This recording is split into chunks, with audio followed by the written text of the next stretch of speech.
नमस्कार दोस्तों, आपके अपने YouTube चैनल आर्क फाउंडेशन में आपका स्वागत है। बच्चों, आज मैं आपके लिए लेके आया हूँ संख्याओं के प्रकार क्लास 1। पिछला आपने टॉपिक देखा था कि जिसमें हमने अंकों के बारे में डिस्कस किया था। अंक की व्याख्या बताई थी आपको, मतलब जिन संकेत और चिन्हों का उपयोग आप दैनंदिन व्यवहार में करते हो या फिर किसी भी अन्य माध्यम के लिए करते हो, उन्हें आप अंक बोल रहे थे। ठीक है, आप सबको पता है कि संख्या क्या होती है, लेकिन संख्याओं की अगर किसी ने आपसे परिभाषा पूछ दी तो हम बता नहीं पाते बच्चों।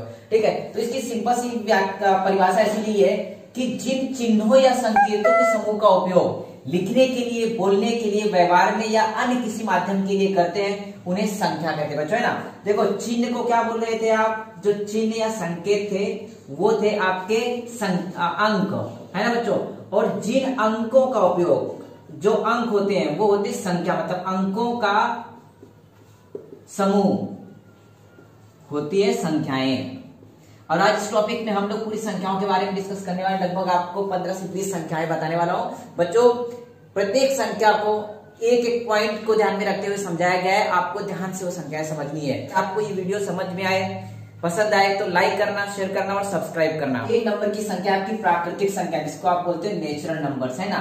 तो प्राकृतिक संख्याओं की जो परिभाषा है वो ऐसी है कि जो संख्याएं एक से शुरू होती हैं और अनंत तक जाती है, उन्हें आप प्राकृतिक संख्याएं कहते हैं। जिसके एग्जांपल यहां से दिया गया है 1, 2, 3, 4, इस प्रकार से अनंत तक। अनंत तक मतलब नॉट डिफाइंड, बता ही नहीं सकते आप सबसे बड़ी संख्या, है ना। और उसमें कुछ तीन पॉइंट ऐसे दिए गए कि सबसे छोटी प्राकृतिक संख्या बच्चों 1 है ना। सबसे छोटी, क्योंकि 1 से शुरू हो रही है तो सबसे छोटी वही होगी। इसके बाद 2 नंबर का सबसे बड़ी प्राकृतिक संख्या बताई नहीं जा सकती, मतलब कोई भी संख्या रहने दो, कितनी बड़ी भी संख्या, उसके आगे कोई भी अंक डाल दो तो एक वो प्राकृतिक संख्या बन जाती है। और 3 नंबर का पॉइंट ऐसा दिया है बच्चों कि जो 2 क्रमिक प्राकृतिक संख्याएं होती हैं उनमें एक का अंतर होती है, मतलब अगली प्राकृतिक संख्या 1 के बाद आती है। किसी भी संख्या में 1 जोड़ेंगे तो अगली प्राकृतिक संख्या आपको मिल जाएगी। पूर्ण संख्या, पूर्ण संख्या को इंग्लिश में कहते हैं होल नंबर्स। अब बच्चों, इसकी परिभाषा ऐसी दी गई है कि जो संख्याएं 0 से शुरू होती हैं और अनंत तक जाती हैं उन्हें पूर्ण संख्या कहते हैं। क्योंकि प्राकृतिक संख्या में 0 की कमी थी, 0 शुरू नहीं हो रहे थे, और यहाँ पे वही 0 जोड़ दिया तो ये संख्या पूर्ण हो गई बच्चों, है ना। और इसका एग्जांपल यहाँ पे दिया है जैसे कि 0, 1, 2, 3, 4 और ये अनंत तक जा रही है। सबसे छोटी पूर्ण संख्या 0 है और सबसे बड़ी पूर्ण संख्या बताई नहीं जा सकती बच्चों, क्योंकि 0 से शुरू हो रही है और अनंत तक जाएगी, है ना। तो सबसे बड़ी संख्या आप बता ही नहीं सकते हो। उसी प्रकार से सब 2 क्रमिक पूर्ण संख्याओं में 1 का ही अंतर होता है प्राकृतिक संख्याओं जैसा। बच्चों देखो, सबसे छोटी प्राकृतिक संख्या बोलेंगे तो वो 1 है, क्योंकि 1 से शुरू हो रहा है, और सबसे छोटी पूर्ण संख्या बोलेंगे तो वो 0 है, अंडा है, क्योंकि वो 0 से शुरू हो रही बच्चों, है ना। दोस्तों, 3 नंबर की संख्या है पूर्णांक संख्या, जिसकी इंग्लिश में आप इंटीजर नंबर कहते हो। ठीक है, और इसकी परिभाषा इस तरीके से दी गई है कि संख्या रेखा पर आने वाली सभी धनात्मक और ऋणात्मक संख्याओं के समूह को पूर्णांक संख्या कहते हैं बच्चों, है ना। अब देखो, संख्या रेखा कौन सी है? ये एक संख्या रेखा दी है। संख्या रेखा पर कुछ नंबर दिखाई दे रहे हैं, एक माइनस में और एक प्लस में है। ठीक है, तो इसका कैसे पता है? गाइस, जो बीच में दिया है 0 मध्य बिंदु है। मध्य बिंदु को बच्चों कोई भी चिन्ह नहीं होता है, ना तो धनात्मक होता है ना तो ऋणात्मक होता है, ये बात ध्यान में रखना है। और 0 के दाईं तरफ धनात्मक संख्याएं और 0 की बाईं तरफ ऋणात्मक संख्याएं होती हैं। ठीक है, तो यही जो सारी संख्याएं मिलेंगी आपको, वही पूर्णांक संख्या होने वाली है। लेकिन पूर्णांक संख्याओं के ऊपर प्रश्न कुछ ऐसे पूछे जाते हैं कि पूर्णांक संख्याओं में से सबसे बड़ी पूर्णांक संख्या कौन सी है? बच्चों, बड़ी पूर्णांक संख्या पूछा है तो ऑफ कोर्स वो धनात्मक ही होगी, है ना। तो धनात्मक बड़ी पूर्णांक संख्या बोले तो लास्ट में एंड दिया है, मतलब नॉट डिफाइंड, बताया नहीं सकता। तो सबसे बड़ी धनात्मक पूर्णांक संख्या बताई नहीं जा सकती बच्चों।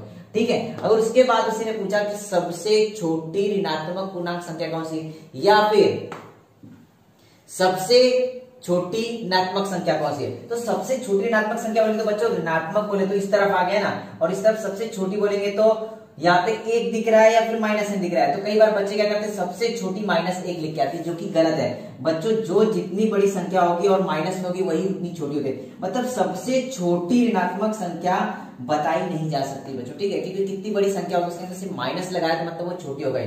उसी हिसाब से सबसे बड़ी ऋणात्मक संख्या जो बच्चों है वो होती है -1, -1 से बड़ी संख्या कोई नहीं है ऋणात्मक, इसके बाद प्लस में संख्याएं चालू हो जाती है ना। तो इस तरीके से ये पूर्णांक संख्याएं थी आपकी बच्चों। 4 नंबर की ये सम संख्या, मतलब इवन नंबर। देखो, सम संख्या की परिभाषा इस तरीके से होती है कि जिन संख्याओं में 2 से निशेष भाग जाता हो। निशेष भाग जाता हो, इसका मतलब ये होता है बच्चों कि किसी भी संख्या में 2 से भाग देने पर शेषफल कुछ ना बचता हो, है ना।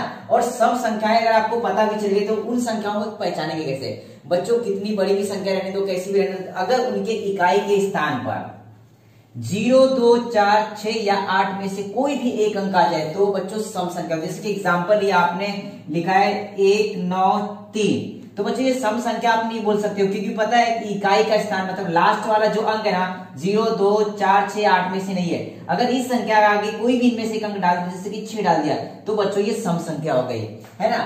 अगर इसके बाद देखेंगे सबसे छोटी सम संख्या बच्चों 2 है, क्योंकि सम संख्या 2 से स्टार्ट होती है ना। सबसे बड़ी सम संख्या बताना असंभव है, सबसे बड़ी सम संख्या बताना असंभव इसलिए है क्योंकि बच्चों कोई भी संख्या होगी उन संख्याओं में से अगर ये अंक डाल दोगे तो मतलब वो सम संख्या तैयार हो जाएगी। अब संख्या कितनी बड़ी भी रहने दो, अंक डालते जाओ तो वो सम संख्या तैयार होती जाएगी, है ना। इसके बाद दिया है कि 2 क्रमिक सम संख्याओं में 2 का अंतर होता है। 2 क्रमिक सम संख्याओं में 2 का अंतर होता है, इसका मतलब ये अगर पहली सम संख्या 2 है तो अगली आने वाली संख्या में 2 जोड़ना पड़ेगा, मतलब 2 में 2 जोड़े तो 4 होगा। अगर एक सम संख्या 50 दी है तो अगली सम संख्या क्या होगी बच्चों, उसमें 2 जोड़ देंगे, मतलब 50 में 2 जोड़ेंगे तो 52। मतलब सूत्र इस तरीके से दिया है कि क्रमिक सम संख्या में जो भी दी गई संख्या में 2 जोड़ेंगे तो आपको क्रमिक सम संख्या मिल जाएगी। लास्ट में दिया है कि 1 से 100 तक कुल 50 सम संख्या बच्चों, 1 से लगा के 100 तक के बीच में अगर सम संख्याएं गिनने जाओगे तो बच्चों पूरी 50 आती हैं और उनका योगफल होता है 2550, मतलब 2550। बच्चों विषम संख्या मतलब ऑड नंबर्स होता है। अब विषम संख्या की परिभाषा इस तरीके से होती है, देखो सम संख्याओं की परिभाषा थी कि 2 से निशेष भाग जाता हो, लेकिन विषम संख्याओं में क्या होता है कि जिन संख्याओं में 2 से निशेष भाग ना जाता हो, मतलब भाग देने पर कहीं ना कहीं एक बाकी बचता हो, मतलब शेष पर बचता हो, उन संख्याओं को विषम संख्याएं कहते हैं बच्चों, है ना। और विषम संख्याओं को पहचानेंगे कैसे बच्चों, अब विषम संख्याओं को पहचानने का सबसे सही तरीका ये है कि लास्ट का अंक देखना है। जिन संख्याओं के इकाई के स्थान पर 1, 3, 5, 7 या 9 में से कोई भी एक अंक आ गया तो वो विषम संख्या होगी बच्चों। जैसे कि आपने एग्जांपल लिखा 10 लिखा है, 10 बोलोगे इकाई के स्थान पे 0 है, मतलब ये सम संख्या है, लेकिन आपको चाहिए विषम संख्या है कि नहीं, तो विषम संख्या के लिए क्या करेंगे, इनमें से कोई भी एक अंक आ गया, इसमें से 9 आ गया तो एक विषम संख्या तैयार हो गई, 7 आ गया तो ये विषम संख्या। मतलब बच्चों इकाई के स्थान पर 1, 3, 5, 7 या 9 में से कोई भी अंक होगा तो आपको विषम संख्या ही समझना है, ठीक है। और विषम संख्याओं में सबसे छोटी विषम संख्या बच्चों 1 होती है, क्योंकि वो स्टार्ट 1 से हो रही है ना। और सबसे बड़ी विषम संख्या बताना असंभव है, क्योंकि किसी भी कोई भी संख्या रहने दो, संख्या के इकाई के स्थान पर आप इनमें से कोई भी अंक डाल दोगे तो एक विषम संख्या तैयार हो जाएगी, और वो संख्याओं के आगे डालते जाओ इकाई के स्थान पे तो वो विषम संख्या ही तैयार होती रहेगी। तो इसका मतलब ये है कि सबसे बड़ी विषम संख्या बताना असंभव है, नॉट डिफाइंड, इनफिनाइट है वो बच्चों, ठीक है। और जिस तरीके से 2 क्रमिक सम संख्याओं में 2 का अंतर था, उसी प्रकार 2 क्रमिक विषम संख्याओं में भी 2 का ही अंतर होता है, ठीक है। अगर एक विषम संख्या आपको 11 दी है तो अगली विषम संख्या में 2 जोड़ दोगे तो 13 हो जाएगा, और 13 भी वो विषम संख्या ही होगी बच्चों। 1 से 100 तक 50 विषम संख्याएं हैं, उनका योगफल 25 हुआ। 6 नंबर की अभाज्य संख्याएं यानी कि प्राइम नंबर्स, ठीक है। देखो अभाज्य संख्याएं बच्चों वो होती है कि जिन संख्याओं में सिर्फ 1 से और स्वतः से भाग जाता हो, है ना, कि मतलब उसमें 1 के अलावा किसी दूसरी सम संख्या से भाग जाएगा नहीं, विषम संख्या से भाग जाएगा नहीं, जाएगा भी तो वो खुद से भाग जाएगा सिर्फ, है कि नहीं बच्चों।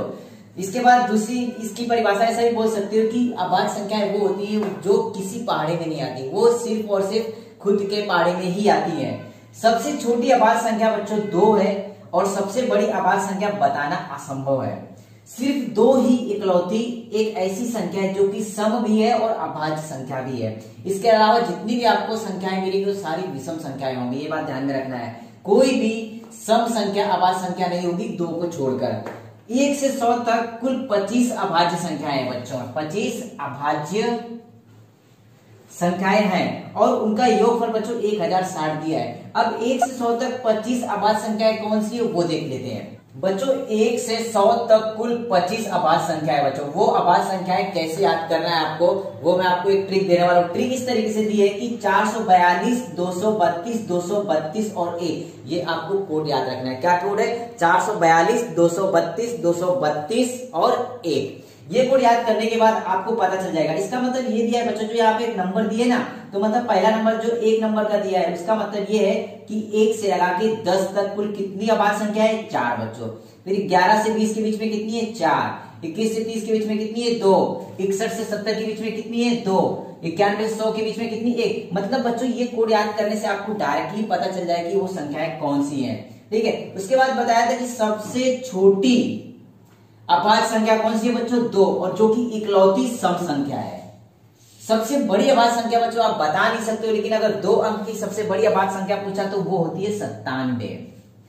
2 अंक की सबसे छोटी अभाज्य संख्या है बच्चों 11। ठीक है, तो इस तरीके से क्वेश्चन है। और 1 अंक की सबसे बड़ी अभाज्य संख्या बच्चों कौन सी होगी, वो होगी 7। कई बार बच्चे 9 लिख के आ जाते हैं, जो कि 9 गलत हो जाता है। 7 नंबर की संख्या सअभाज्य संख्या, को प्राइम नंबर बच्चों है ना। को प्राइम नंबर क्या होता है, वो अभाज्य संख्या है। आपको पता है कि जिन संख्याओं में सिर्फ 1 से या खुद से भाग जाता है ना, लेकिन सअभाज्य संख्या है। सअभाज्य संख्या मतलब ये बोला गया है कि स मतलब होता है 7 बच्चों है ना। तो ऐसा बोल सकते हो कि अभाज्य संख्या के साथ आने वाली संख्या को क्या कहते हैं, सअभाज्य संख्या। क्योंकि अभाज्य संख्या और सअभाज्य संख्या में दोनों में सिर्फ एक ही गुणक समान हो। जैसे कि आप एक एग्जांपल ले लो, यहाँ पे दूसरा दिया है उसके हिसाब से एग्जांपल ले लो। जैसे कि देखो 1 3 जो दी है वो अभाज्य संख्या है बच्चों ना, 3 अभाज्य संख्या है।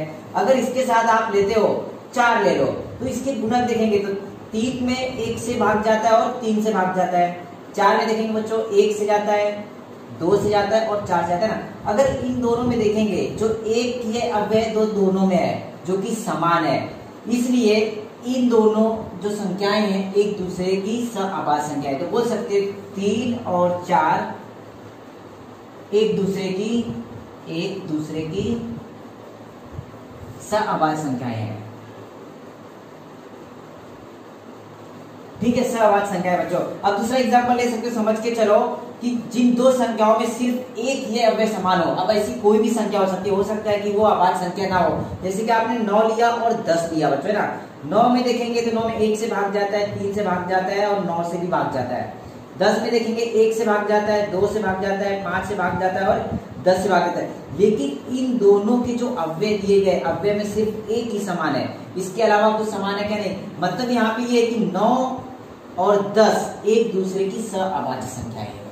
8 नंबर की संख्या है जुड़वा अभाज्य संख्या, ट्विन प्राइम नंबर। बच्चों देखो जुड़वा अभाज्य संख्या, अभाज्य तो आपको पता है कि जिन संख्याओं में 1 से और खुद से भाग जाता हो। अब जुड़वा क्या होता है, जुड़वा मतलब होता है डबल बच्चों है ना। अब डबल की व्याख्या इस तरीके से दी है जुड़वा अभाज्य संख्या की कि जिन 2 क्रमिक अभाज्य संख्याओं में, मतलब 2 लगातार अभाज्य संख्याओं में अगर 2 का अंतर हो तो उनको क्या कहते हैं बच्चों, जुड़वा अभाज्य संख्याएं। 1 से 100 तक कुल 8 जुड़वा अभाज्य संख्याएं हैं। देखो बच्चों वो कौन सी पता है, अगर 3 देखेंगे अभाज्य संख्या है, उसके बाद क्रम में आने वाली 5 अभाज्य संख्या है, और इन दोनों में अंतर कितने का बच्चों, 2 का। मतलब ये आपकी हो गई पहली जोड़ी जो जुड़वा अभाज्य संख्या। अगर देखेंगे 2 भी अभाज्य संख्या है, उसके बाद क्रम में आने वाली 3 अभाज्य संख्या, लेकिन इन दोनों में जो अंतर है वो 1 का है, तो ये जुड़वा अभाज्य संख्या नहीं है बच्चों। आपको यही देखना है कि जो 2 लगातार अभाज्य संख्याओं में 2 का अंतर हो वो एक दूसरे की जुड़वा अभाज्य संख्या होती है। इस तरीके से 1 से 100 तक कुल 8 जुड़वा अभाज्य संख्याएं जो कि सामने लिखी है, 3 5 5 7 11 13 17 19 29 31 41 43 59 61 71 और 73 बच्चों 9 नंबर की आपकी संयुक्त संख्या, कंपोजिट नंबर। बच्चों सबसे इजी संख्या यही है, क्योंकि अभाज्य संख्याएं आपको पता है, जितनी भी अभाज्य संख्याएं हैं उनको हटा दीजिए साइड में, और बची जो भी प्राकृतिक संख्याएं होंगी वो सारी संख्याएं संयुक्त संख्याएं होती है। बच्चों संयुक्त संख्याएं मतलब ऐसा कि उन संख्याओं को गुणाकार के रूप में लिख सकते हो। जैसे कि अगर आपने लिया 2 में सिर्फ 1 से भाग जाता है और 2 से भाग जाता है। 3 लेंगे तो बच्चों 3 में 1 से भाग जाएगा, 3 से जाएगा। 4 लेंगे तो 4 में बच्चों 1 से भी जाता है, 2 से भी जाता है और 4 से भी जाता है। मतलब इसको आप ऐसे लिख सकते हो कि 4 बराबर होता है 2 गुना में 2, या फिर 4 बराबर होता है 1 गुना में 4। तो मतलब जिन संख्याओं को आप गुणाकार के रूप में लिख सकते हो उन संख्याओं को आप कहते हो संयुक्त संख्या। बच्चों संख्याओं के प्रकार में 10 नंबर की आपकी संख्या व्यस्त संख्या यानी कि रेसिप्रोकल नंबर है ना बच्चों। देखो व्यस्त संख्या है वो होती है जिन संख्याओं का गुणा करने पर उत्तर 1 आता हो। अब ऐसी कौन सी 2 संख्याएं जिनका गुणाकार करने पर उत्तर 1 आता हो, सबसे पहले वो ढूंढना आपको है ना। तो देखो कैसे कर सकते बच्चों, अगर 3 लिखा, 3 की आपको व्यस्त संख्या देखनी है, तो व्यस्त संख्याओं में सिर्फ इतना ही होता है बच्चों, जो अंश और हर होता है उनकी अदला बदली होती है। जैसे कि 3 लिखा है तो 3 का हर बच्चों 1 होता है बाय डिफॉल्ट है ना। तो मतलब 3/1 जो संख्या है उसकी व्यस्त संख्या होगी 1/3 है ना बच्चों। अब क्या किया आपने, जो अंश था वो हर में लेके आ गए, जो हर में था वो अंश में गया। अगर इन दोनों संख्याओं का आप गुना करोगे तो उत्तर 1 आएगा। देखो कैसे, 3/1 गुना में 1/3, मतलब ये 3 से 3 कट गया, बचा कितना 1। तो अब आपको समझ में आ गया होगा कि संख्याओं के सिर्फ अंश और हर में अदला बदली होती है। अगर किसी ने बोला 5/7 की व्यस्त संख्या, तो बच्चों 5/7 की व्यस्त संख्या क्या हो जाएगी? 7/5 है ना। अगला नंबर की संख्या है बच्चों विरुद्ध संख्या। अब विरुद्ध संख्या की परिभाषा ऐसी होती है कि जिन दो संख्याओं का योगफल 0 हो तो उन संख्याओं को एक दूसरे की विरुद्ध संख्या बोलते हैं ना बच्चों। अब विरुद्ध संख्या में कुछ नहीं होता, संख्या समान ही होती, सिर्फ उनके चिन्हों की अदला बदली होती है। एक संख्या प्लस में होगी और वही दूसरी संख्या माइनस में होगी। जैसे कि 3 की विरुद्ध संख्या होगी -3। अगर इन दोनों को जोड़ते हैं तो उत्तर बच्चों कितना आ जाएगा? 0 है ना। अगर किसी ने बोला -15 की और विरुद्ध संख्या क्या है, तो -15 की विरुद्ध संख्या हो जाएगी बच्चों +15। बाकी कुछ भी नहीं। अगर इन दोनों को आप जोड़ते हुए हो -15 और +15 तो प्लस माइनस कट जाएगा, मतलब आंसर आ जाएगा 0। तो आपको ये ध्यान में रखना है कि जो भी विरुद्ध संख्या होंगी संख्या समान होती है, सिर्फ उनके चिन्हों की अदला बदली होती है। एक पॉजिटिव होगा और एक निगेटिव होगा। ठीक है बच्चों, इतना ही ध्यान में रखना है। 12 नंबर की संख्या है वर्ग संख्या, यानी कि स्क्वायर नंबर बच्चों है ना। वर्ग संख्या में ये होता है कि उसी संख्या में उसी संख्या का गुणाकार करने पर जो उत्तर मिलता है उसे आप वर्ग संख्या बोलते हो ना। जैसे कि 1 का वर्ग है, और वर्ग मतलब किसी भी संख्या का घात 2 होता है। अब 1 का वर्ग बोला है तो इसका मतलब क्या होगा बच्चों? 1 का गुना 1 में, और 1 का गुना 1 में करने पर उत्तर 1 ही आता है ना। 2 का वर्ग मतलब 2 का वर्ग है तो 2 का गुना 2 में करना है, और 2 का गुना 2 में करने पर 4 आता है ना। तो इस तरीके से 1 से लगा के 100 तक कुल 10 वर्ग संख्या है। जैसे कि 1 का वर्ग 1, 2 का वर्ग 4, 3 का वर्ग होगा 9, 4 का वर्ग, 5 का वर्ग, 6 का वर्ग, 7 का वर्ग, 8 का वर्ग, 9 का वर्ग और 10 का वर्ग। तो बच्चों ये वर्ग संख्याएं नहीं है, जो इनका उत्तर आएगा ना वो वर्ग संख्याएं होंगी। जैसे कि 4 का वर्ग कितना होता है? 16, 5 का वर्ग 25, 6 का वर्ग 36, 7 का वर्ग 49, 8 का वर्ग 64, 9 का वर्ग 81 और 10 का वर्ग 100। अगर 11 का वर्ग लोगे तो 121 आ जाएगा। मतलब ऐसा प्रश्न हो सकता है कि 1 से लगा के 100 के बीच में कितनी वर्ग संख्याएं होती है और वो कौन सी है। तो आप बोल सकते हो कि 1 से 100 के बीच में कुल 10 वर्ग संख्याएं होती है, और वो संख्याएं हैं 1, 4, 9, 16, 25, 36, 49, 64, 81 और 100। बच्चों 13 नंबर की जो आपकी संख्या है वो घन संख्या यानी कि क्यूब नंबर। अब घन संख्या मतलब ये होता है किसी भी संख्या का 3 बार गुणाकार। जैसे कि अगर 1 का घन बोलेंगे तो बच्चे मतलब 1 का गुना 3 बार करना है ना। 1 का गुना 3 बार करेंगे तो 1 ही आएगा बच्चों, नहीं तो आप बोलोगे 3 आएगा। 3 नहीं आता, 1 ही आता है। 2 का घन, अब 2 का घन मतलब बच्चों 2 का गुना कितने बार करना है? 3 बार करना है। 2 गुना में 2 गुना में 2, तो मतलब 2 दूनी 4, 4 दूनी 8। तो 2 का घन कितना होता है बच्चों? 8 होता है ना। इसी तरीके से 3 का घन लेना है आपको। 3 का घन क्या होगा? 3 गुना में 3 गुना में 3, मतलब ये हो जाएगा 3 3 का 9 3 27। 4 का घन, 4 का घन हो जाएगा 4 गुना में 4 गुना में 4, मतलब 4 चौक 16 चौक 64। अगर 5 का घन लेते हो तो ये हो जाएगा बच्चों 125, मतलब 5 गुना 5 गुना 5 बराबर होता है 125। और कई बार प्रश्न ऐसा पूछ देता है कि बच्चों 1 से लगाकर 100 तक कुल कितनी घन संख्या है। तो आपको बताना है 1 से लगा के 100 तक कुल 4 घन संख्याएं सिर्फ बच्चों ये, और वो संख्याएं 1, 8, 27 और 64। आप ये नहीं बोलोगे कि 10 तक अंक लेना, नहीं, उनका गुना करने पर जो उत्तर मिलता है वो घन। 14 नंबर की संख्या है बच्चों त्रिकोणी संख्या, मतलब ट्रायंगुलर नंबर। अब त्रिकोणी संख्या क्या होती है बच्चों? अगर नॉर्मली इसकी परिभाषा देखेंगे तो ऐसा है कि 2 क्रमिक मतलब 2 क्रम में आने वाली प्राकृतिक संख्याओं के गुणनफल के आधे को त्रिकोणी संख्या कहते हैं। मतलब ऐसा कि कोई भी लगातार प्राकृतिक संख्याओं को गुना करना और उसका आधा कर लेना है, और जो भी आधा भाग होगा वो होता है त्रिकोणी संख्या। इसलिए इसका सूत्र दिया गया त्रिकोणी संख्या का कि n गुना में n अधिक 1 बटे में 2 दिया है। n गुना में n अधिक 1 बटे में 2 मतलब एक प्राकृतिक संख्या उसकी अगली संख्या में गुना करने के बाद 2 से भाग देना, त्रिकोणी संख्या मिल जाएगी। एग्जाम्पल ले लेते हैं, समझ लो कि एक संख्या आपको 2 दी है, तो ऐसा प्रश्न आ सकता है कि 2 आधार वाली त्रिकोणी संख्या कौन सी। तो क्या करना है बच्चों, जो n की वैल्यू है ना, n की वैल्यू 2 हो जाएगी और इसको सूत्र में डाल देना है। मतलब n की जगह पे 2 रखना है, गुना 2 में अधिक 1 दिया है, मतलब 2 में अधिक 1 और बटे में कितना 2। अब देखो 2 गुना में दिया है, 2 में 1 जोड़ेंगे तो 3 हो जाएगा और बटे में 2, 2 और 2 कैंसिल हो गया बच्चों, है ना। तो बचेगा कितना 3। ये 3 एक त्रिकोणी संख्या है बच्चों, है ना।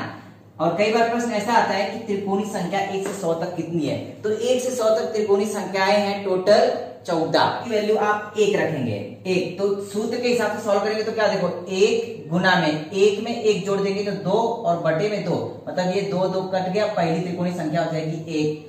अब n की कीमत आप 2 रख लो, n की वैल्यू 2, तो क्या करेंगे बच्चों 2 का गुना किसमें करेंगे 2 अधिक 1 मतलब 3 में, और बटे में कितना हो जाएगा 2, 2 2 कैंसिल हो जाएगा, ये हो जाएगा 3, है ना बच्चों।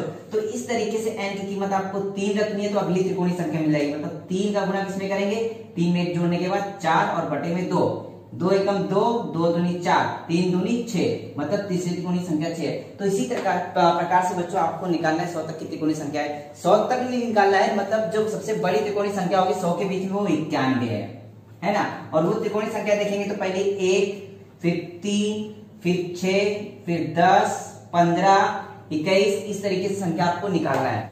बच्चों 15 नंबर की आपके लिए परिमेय संख्या है ना। परिमेय संख्या मतलब रेशनल नंबर होते हैं। रेशनल नंबर सिंपल से वही नंबर होते हैं, कोई भी संख्या अंश और हर में लिखी हो, है ना। अंश हर में मतलब कैसा a बटे b दिया हो तो वो परिमेय संख्या, लेकिन एक कंडीशन ऐसी कि जो b जो हर होगा आपका, हर कभी भी शून्य नहीं होना चाहिए, ठीक है। तो वो प्रत्येक संख्या क्या हो जाएगी परिमेय संख्या। और परिमेय संख्या में बच्चों 3 प्रकार आते हैं। पहला प्रकार है सादा परिमेय संख्या, दूसरा प्रकार दशमलव परिमेय संख्या, और तीसरा है कर्निष्ठ परिमेय संख्या। अब ये कैसे होती है पता है, सादा परिमेय संख्या ऐसी कोई भी संख्या जो अंश और हर में लिखी हो, a बटे b, p बटे q, मतलब इस प्रकार की कोई भी संख्या लिखी हो, वो धनात्मक हो या ऋणात्मक हो कुछ फर्क पड़ता नहीं, लेकिन वो सारी संख्याएं कौन सी होती है सादा परिमेय संख्या है, ठीक है। दूसरा दशमलव परिमेय संख्या। दशमलव परिमेय संख्या मतलब ऐसा होता है बच्चों की कोई भी संख्या या संख्याओं का गण या समूह दशमलव के बाद बार बार आता हो, रिपीट होता हो, तो उनको बोलते हैं दशमलव परिमेय संख्या, ठीक है। अब दशमलव परिमेय संख्या बच्चों 1 अंक भी हो सकता है जो रिपीट होता हो, 2 अंक भी हो सकता है, अंकों का घट भी हो सकता है। जैसे कि 1 नंबर का ये दिया था कि 0 के बाद सिर्फ 3 रिपीट हो रहा था, मतलब ये कंटिन्यू आने वाला है, तो ये हो गई दशमलव परिमेय संख्या। 2 नंबर का एग्जाम्पल ऐसा भी आता है कई बार पॉइंट के बाद 1 अंक रिपीट होते रहता है, जैसे कि 12.3434 ये रिपीट होगा, और जो संख्याएं रिपीट होती है उनके ऊपर बार दिया जाता है। इसका मतलब वो अंकों का समूह दशमलव चिन्ह के बाद बार बार आता रहेगा, ठीक है बच्चों। और दशमलव परिमेय संख्याओं को हम लोग आवर्ती दशांश संख्या भी बोलते हैं, आवर्ती दशमलव संख्या। आवर्ती दशमलव संख्या मतलब यही होता है कि पॉइंट के बाद, मतलब जो दशमलव दिया है दशमलव चिन्ह के बाद कोई संख्या या फिर संख्याओं का समूह बार बार आता रहेगा, रिपीट होता रहेगा, ठीक है। 3 नंबर का दिया है कर्निष्ठ परिमेय संख्या। कर्निष्ठ परिमेय संख्या होता है बच्चों कि आपको पता होगा करनी, करनी इस तरीके से एक साइन होता है। करनी के अंदर ऐसी एक संख्या हो जिसकी वैल्यू, जिसकी कीमत आप पूरी निकाल पाओ, जो कि पॉइंट में ना है। जैसे कि अगर 4 वर्गमूल में लिखा है तो 4 का वर्गमूल बच्चों क्या होता है 2, मतलब 4 की कीमत आप पूरी निकाल पा रहे हो, है ना। तो मतलब ये कौन सी हो गई कर्निष्ठ परिमेय संख्या। 16 लिखा आपने वर्गमूल में, 16 का वर्गमूल क्या हो जाएगा 4। 27 लिखा आपने घनमूल में, मतलब 27 का घनमूल कितना होता है बच्चों 3 होता है। मतलब इन संख्याओं की पूरी कीमत निकाल पा रहे हो, इसलिए इनको क्या बोलेंगे कर्निष्ठ परिमेय संख्या। अगर इसी कंडीशन में किसी संख्या का पूरी कीमत नहीं आ रही है तो वो हो जाएगी बच्चों अपरिमेय संख्या, जो कि अगली संख्या हम लोग देखने वाले हैं। 16 नंबर की आपकी संख्या थी अपरिमेय संख्या। देखो आपने परिमेय संख्या देखी थी, परिमेय संख्या क्या थी कि कोई भी संख्या अंश और हर में लिखी हो वो प्रत्येक संख्या क्या थी परिमेय संख्या थी, लेकिन यहाँ पे अपरिमेय संख्या लिखना है बच्चों ना। अपरिमेय संख्या वो होती है कोई भी संख्या अंश और हर में लिखा हो और उनका अनंत दशमलव में रूपांतरण हो,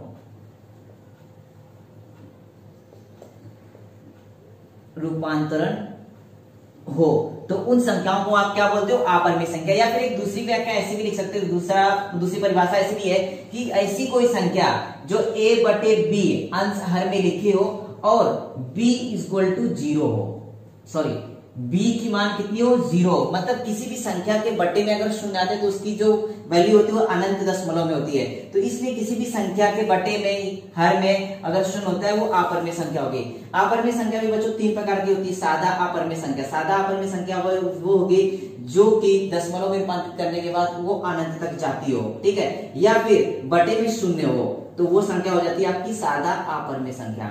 दूसरी आती है दशमलव अपरिमेय संख्या बच्चों। दशमलव अपरिमेय संख्या वो होती है कि पॉइंट के बाद, मतलब दशमलव के बाद कोई भी अंक रिपीट ना होते हुए अनंत तक आता रहे, मतलब 1 आया 2 आया 3 आया 5 आ सकता है 7 आ सकता है, कुछ भी अंक आ सकता है ना। या फिर ऐसा बोल सकते हो कि 12, 13, 14, 15, 16, मतलब ये ना कंटिन्यू, इनका जो वैल्यू है आप निकाल नहीं सकते, वो अनंत तक कंटिन्यू रहेगा। उन संख्याओं को बोलते हैं दशमलव अपरिमेय संख्या। उसी प्रकार से 3 नंबर की आती है कर्निष्ठ अपरिमेय संख्या। आपने कर्निष्ठ परिमेय संख्या में देखा था कि करनी की कोई भी संख्या थी उसकी पूरी पूरी कीमत निकाल लेते, पूरी पूरी वैल्यू निकाल लेते, तो आपको कर्निष्ठ परिमेय संख्या मिलेगी। लेकिन यहाँ भी ये होता है कि बच्चों कोई भी कर्निष्ठ संख्या होगी उसका जो दशमलव में मान है पूरा नहीं आता है, मतलब उसका वर्गमूल, घनमूल, चौथा मूल आप प्रॉपर नहीं निकाल पाओगे, वो पॉइंट में ही जाता है। अगर इसका देखेंगे 3 का वर्गमूल निकालना मुश्किल होगा, और ये आएगा भी तो पॉइंट में आता है, दशमलव में आता है, और दशमलव में आया तो मतलब बच्चों क्या हो जाएगी कर्निष्ठ दशमलव कर्निष्ठ अपरिमेय संख्या, है ना। जैसे कि आप वर्गमूल में 5 लिख लो, 7 का घनमूल लिख लो, तो इन सारी संख्याओं का जो कीमत है ना वो दशमलव में आने वाली है। तो ये हो गई आपकी कर्निष्ठ अपरिमेय संख्या। बच्चों 17 नंबर की जो संख्या है आपकी वास्तव संख्या, मतलब रियल नंबर दिया गया है। रियल नंबर अभी तक आपने जिन भी संख्याओं के बारे में पढ़ा, जो भी संख्याएं देखी, वो सारी संख्याएं वास्तव थी, मतलब वास्तव संख्या वो जिनका उपयोग आप करने वाले हो आपके व्यवहार में, गणित में, या फिर हर एक काम के लिए, वही होता है बच्चों। तो आपका संख्याओं के प्रकार ये टॉपिक बच्चों समाप्त हो चुका है। इसके ऊपर अच्छे से प्रैक्टिस कर लीजिए, क्योंकि इसके ऊपर क्वेश्चन हम आगे लेने वाले हैं। क्वेश्चन इस तरीके से होंगे कि कई बार प्रश्न ऐसा पूछा जाता है कि प्राकृतिक संख्याएं दी गई हैं 1 से 50 तक, 200 तक, उनका योग कितना होगा, सम संख्याओं का योग कितना होगा, विषम संख्याओं का योग कितना होगा। वो सब देखने के लिए बच्चों आप ये थोड़ा एक बार अच्छे से रिपीट कर लेना, पढ़ लेना। अगर कुछ समझ में नहीं आता है या फिर कुछ तकलीफ होती है तो आप कमेंट करके पूछ लीजिए, आपको उसका सोल्यूशन मिल जाएगा। आज के लिए धन्यवाद।